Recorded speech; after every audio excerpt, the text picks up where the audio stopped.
Amaran. Sebagai orang Asia, air paip yang anda minum setiap hari mungkin mengandungi tahap mikroplastik tertinggi di dunia. Plastik yang tidak kelihatan ini sedang mengalir dalam darah, menembusi otak, uri bayi, malah dikesan dalam air mani anda.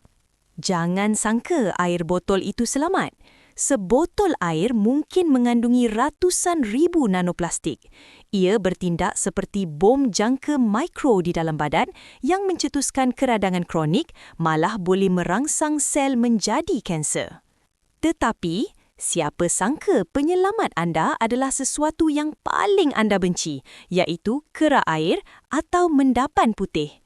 Kajian terbaharu 2024 mendapati mendapan putih yang terhasil semasa air mendidih bertindak seperti sarang labah-labah yang sangat kuat.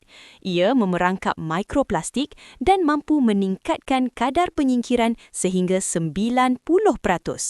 Cara operasinya sangat mudah. Masak air paip sehingga mendidih, biarkan ia sejuk secara semula jadi tanpa dikacau. Tapis menggunakan kertas penapis kopi atau biarkan mendapan putih itu tinggal di dasar cerik. Ingat, jangan minum mendapan putih yang keruh di bawah itu. Buang mendapan tersebut dan air anda kini selamat. Terutamanya bagi kawasan yang mempunyai air liat. Hard water kesannya jauh lebih hebat.